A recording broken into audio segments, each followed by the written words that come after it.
지제입니다. 안녕하세요. 반갑습니다. 맛있는 떡국 드셨죠? 예. 오랜만에 또 찾아왔는데, 벌써 또 설날을 맞이하네요. 예, 지금 보고 있는 그림, 지금 보고 있는 건물, 제가 가르치고 있는 학생의 작품은 처음으로 공개하는 것 같습니다. 요 그림 좀 한번 볼까요?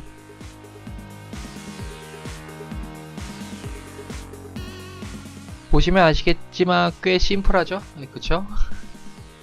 이 정도의 규모의 건물은 학생들마다 진도가 다 다르지만 기본적으로 제 배경 스케치 기본 과정, 구조 과정 속에서 중간쯤 내는 과제라고 보시면 되겠습니다.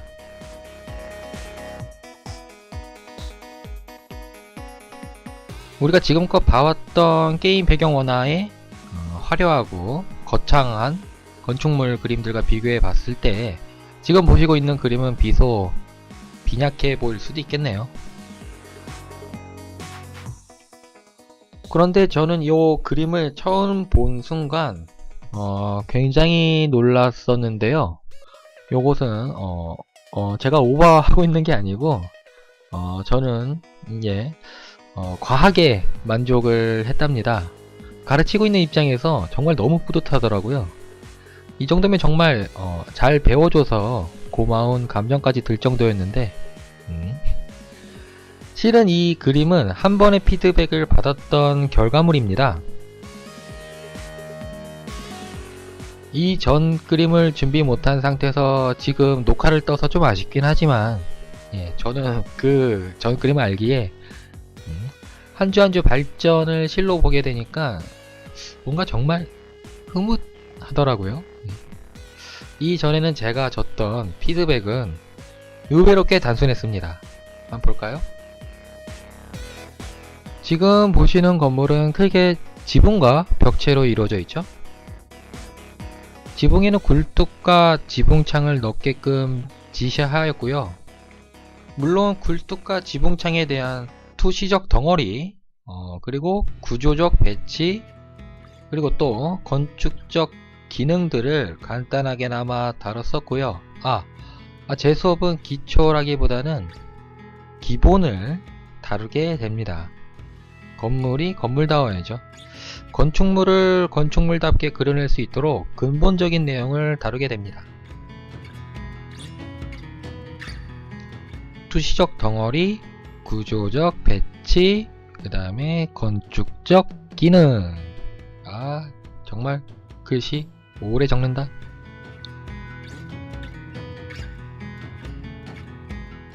물론 기초와 기본 둘 다 중요하지만 말이죠. 어디까지 얘기했었죠? 그래서 굴뚝과 지붕창을 적절한 곳이 아닌 알맞는 곳에 배치하게 됩니다. 지붕 얘기는 됐고 이제 바로 벽체로 가볼까요? 벽체에 들어가는 요소를 학생에게 종이 옆에다가 적게끔 합니다. 창문과 문이 있겠죠? 요렇게 기둥도 있겠고 요렇게 툭 튀어나오게 몰딩도 있겠네요.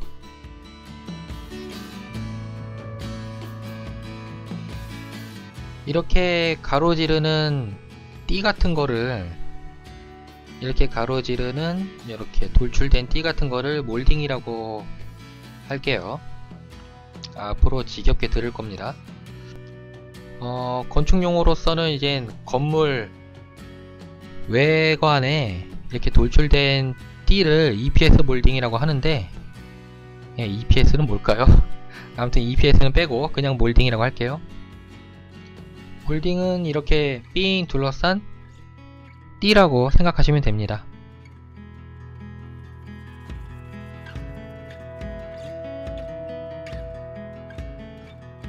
여러개 나열해 볼까요?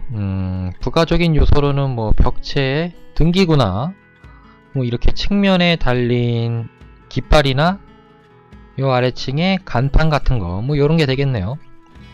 근데 이런 부가적인 요소들은 조금 나중에 다루게 되고요.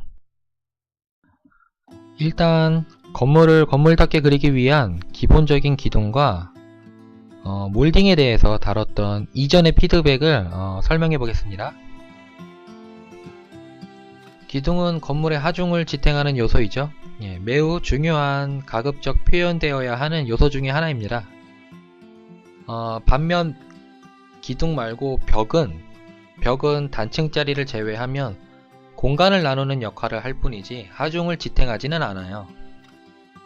기둥이 들어간 지구상의 모든 건물은 벽을 허물어도 무너지지 않습니다.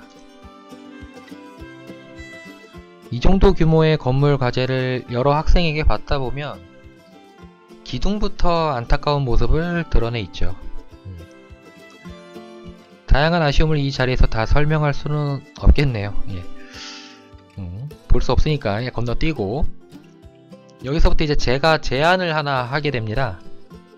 기둥을 그리되 메인 기둥과 보조 기둥을 나누어 배치해 달라고 하죠.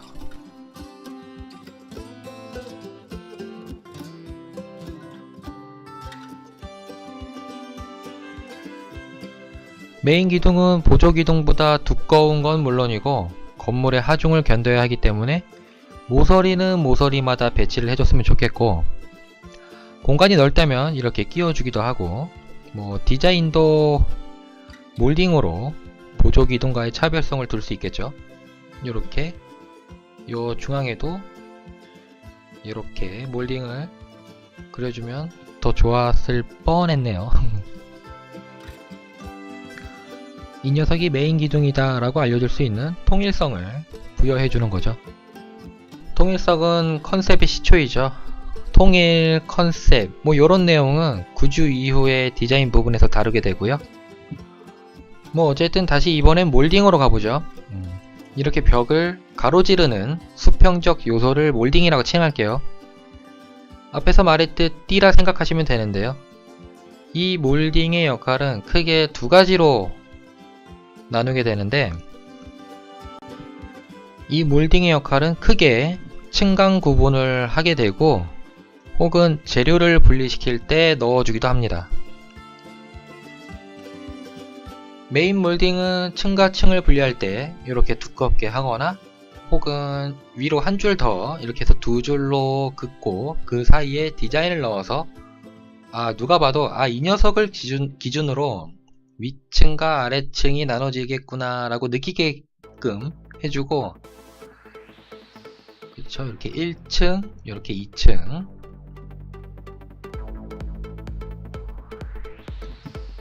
보조 몰딩은 이렇게 재료를 돌과 흙벽으로 나눌 때 그 사이에 한 줄 정도 그리게 합니다. 이런 곳에 몰딩이라고 하기엔 뭐하지만 좀 수평적으로 이렇게 띠를 넣어줄 수도 있겠네요.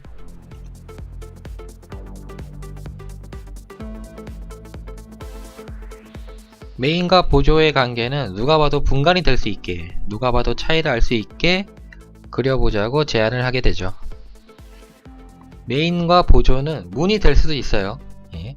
메인과 보조는 창문이 될 수도 있어요. 굴뚝이 될 수도 있고, 문 같은 경우는 현관문과 쪽문으로 나눌 수 있겠죠. 예. 입구에 관해서 하는 말인데, 메인 입구에는 강조를 해야 합니다. 요것을 입구성 강조라고 제 입에서 자주 나오게 될 텐데요. 이 내용은 다음에 기회 되면은 이어서 하도록 할게요. 이처럼 메인과 보조의 활용을 하다 보면 강약, 중강약의 리듬을 자동으로 보여주는 탄탄한 구성을 나타낼 수 있고요. 여기서 규모를 더 키우고 싶다면, 건물의 규모를 더 키우고 싶다면 메인과 보조의 힘도 걸맞게 키워야 할 것입니다.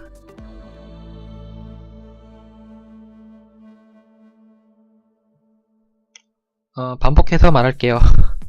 메인과 보조의 역할, 메인과 보조의 차이, 메인과 보조의 배치에 더 신경을 써준다면 그 자체만으로도 절대 심심하지 않고 밍밍하지 않는 건축물이 그려질 것입니다.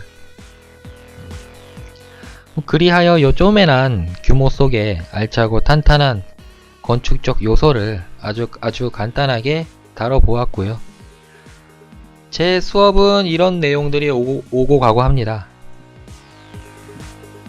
저는 학생에게 왜 이렇게 그렸는지도 묻습니다. 그런데 보통은 대답을 잘 못하죠. 예, 모르니까 수업을 받는 것이고, 예, 그렇게 되겠죠.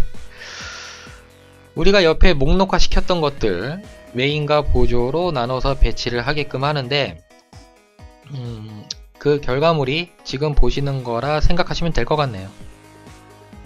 사실 메인과 보조의 힘은 약간 더 이 그림에서 실어줬으면 하는 생각도 드네요. 그런데 뭐 건물의 형태와 규모가 매우 단순했기에 이 정도에 그쳐도 예, 무관하다고 보고요. 오늘 짧게나마 서론 빼고 한 10분 정도 얘기했나요? 10분 정도 메인과 보조에 대해서 다뤄봤는데, 전 요 사항을 다른 건축물을 그리더라도 자동으로 습관적으로 나오면 좋겠다고 말합니다. 이것들이 자동으로 나오게 되면 그 다음에 해야 할 것들은 무엇일까요? 그 다음이 아니라 동시에 이루어지는 트레이닝이 하나 더 있습니다. 그것은 바로 투시적 덩어리, 그리고 정확도, 그렇죠?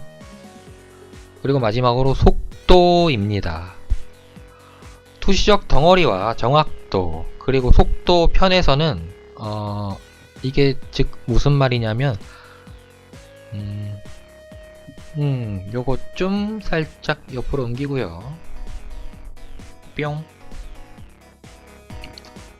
요 앞에 말한 세 가지는 소실점을 찍지 않고 물체와 소실점 사이를 투시선을 수십 개를 긋지 않고 정확하고 빠르게, 그리고 건물 뒤에 가려지는 선들, 그리고 벽들 뒤에 가려지는 선들을 미리미리 생각하여 불필요한 요소를 하나하나씩 버리는 훈련, 바로 요런 그림이 한 방에 나오게끔 훈련을 합니다.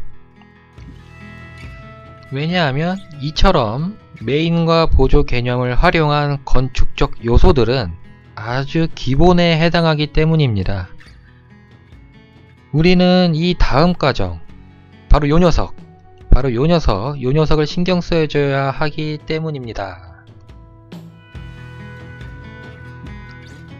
요 녀석은 건물의 컨셉을 터트릴 보물상자 같은 녀석이기도 하는데, 누군가가 이 건물을 만들었고 그 인물들이 어디에 살며 그 지역의 지형적 특징, 그 다음에 기후적 특징, 그에 따른 그 마을의 역사가 있겠고, 그쵸?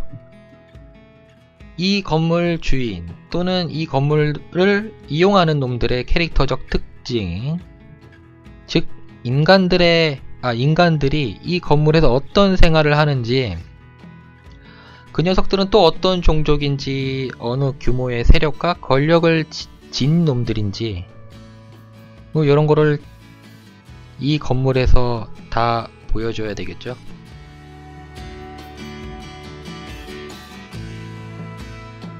건물의 용도가 뭔지, 그에 따른 어떤 기능이 있는지, 아니면 뭐 디아블로 3의 부서진 성당처럼 역사적 건물로 남을지, 요런 이야기들 수업 때 저와 함께 수다로 요런 내용을 다루게 되는데요.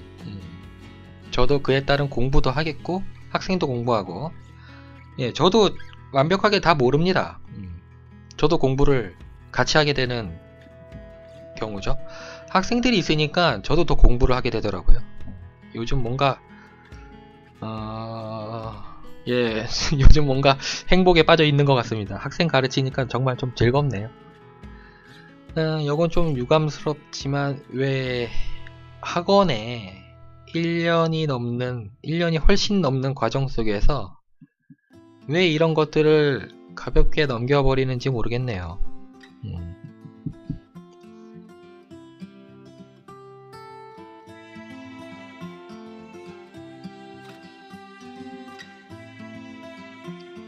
앞서 말한 요런 스토리들, 이런 것들을 배경 포트폴리오를 만들 때 그림 옆에 글로 적지 말아요. 하긴 저도 예전에 적었었는데, 이제부터 우리는 그림으로 보여줍시다. 예. 그림으로 보여주자고요. 이쯤 마무리하면 될 것 같는데, 여러분의 긍정의 스트레스를 받으실 분은 언제든지 연락 주세요. 예. 현재는 수원반과 강남반 이렇게 한 12명 정도 함께 진행하고 있는데요. 강남반이 7명으로 수원보다 조금 많네요. 예. 한 약 반년 후에는 학생들 더 많은 쪽을 택하여서 그 장소에 스튜디오를 차릴 계획입니다. 어떻게 될지는 확실히 정해진 건 없고 일단 생각만 하고 있습니다. 요렇게 오늘은 메인과 보조에 대해서 간략하게 다뤄보았고요. 오늘 설날이죠. 설날 음식 체하지 않게 적당히 드시고 복은 또 많이 드시고 이쯤 마무리 짓겠습니다. 예, 즐겁게 그려봅시다. 이상 GJ였습니다. 시청해주셔서 감사합니다. 좋아요 진짜 꼭 부탁드릴게요. 감사합니다.